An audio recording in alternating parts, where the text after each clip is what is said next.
Matt, Idris Elba has been in many great movies, but when a script came across his desk that contained a scene of him punching a lion in the face, he had to make that movie.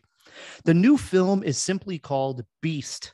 I put on my safari gear and headed to the theater to check it out. Hey, look out the window.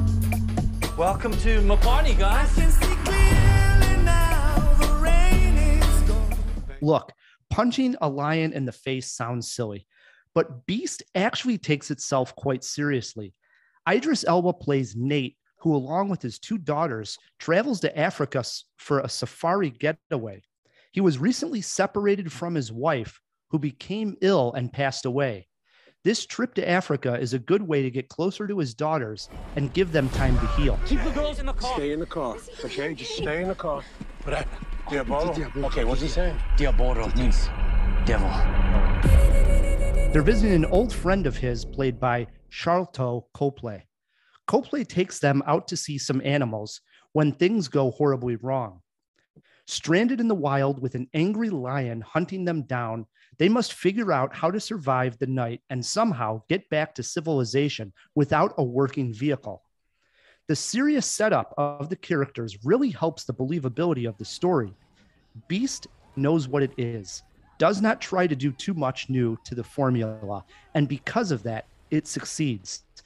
We get some tense action sequences where characters try to fight off and or survive a lion attack. In many ways, this reminded me of The Shallows with Blake Lively from a few years ago. Instead of a shark in the ocean, we have a lion in Africa. Both are well-contained stories that are simple but effective. The runtime, not counting credits, was an hour and 25 minutes. And plus, it's a plus there because it does not overstay its welcome. But how much bang for your buck are you really getting?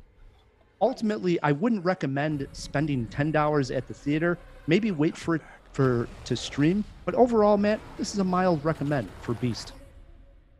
I mean, Idris Elba punching a lion. You had me right there, you know? Right? Yeah. They do play it off in the trailer like this is going to be a tense, forgive the pun, cat and mouse type situation where the hunter becomes the hunted kind of thing. Right. So I'm going to go with my jaw-dropping moment because please. It involves exactly that. So there's one great setup sequence here where the characters, a lot of fun in any type of movie like this is when the characters get separated. As angry as you are, you're almost yelling at the characters not to do exactly what they're doing, but that's also the fun of it. So the characters get separated and we get a sequence where Idris Elba and his youngest daughter are in a Jeep while the other characters are out in the lands, let's just say, of Africa. And this lion starts to attack the Jeep. And Idris Elba is actually at this point underneath this large Jeep that the lion can't quite get underneath. It's somewhat lifting up the Jeep, but he's getting his head in there, but he can't quite get it. And the way they move everything around where the characters are, where the lion is quite intense, but it's done in such a way where you're anticipating a lot. And at one point, the character does something where the whole entire audience was like, no, but then does something right after because it fooled us. Like we think we are smarter than the characters on screen. And this daughter actually does a smart move. And that scene was all right. I can see why people would like this movie. It didn't have enough of that, but that one particular scene, pretty well done. How'd the cat look? How'd the CGI look? Okay, this was not as good as like the lion in Life of Pi, but yeah, the tiger, the tiger, but pretty good. A lot of the scenes take place at like either dusk or at night, so it's the CGI probably helped by that a little bit, for sure. Very seldom, only the main ending sequence and fight is done in broad daylight. Besides that, it's usually something obstructing, so it helps the CGI. So it worked. Right on. All right. So you told us your jaw-dropping moment. How about a quote? So a lot of times I like to do parents for movies. Oh, so that would be my quote. It would say parents for this movie would be The Lion King and The Shallows. Okay.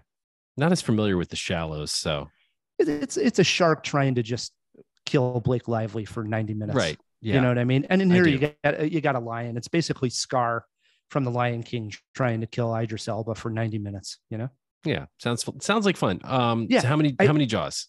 2 Jaws for this one. I would say slight recommend. I believe it's going to be on Peacock in about 45 days or maybe even less. So my recommendation would be not to spend your money in the theater, but wait for a streamer and then have fun with it. Okay.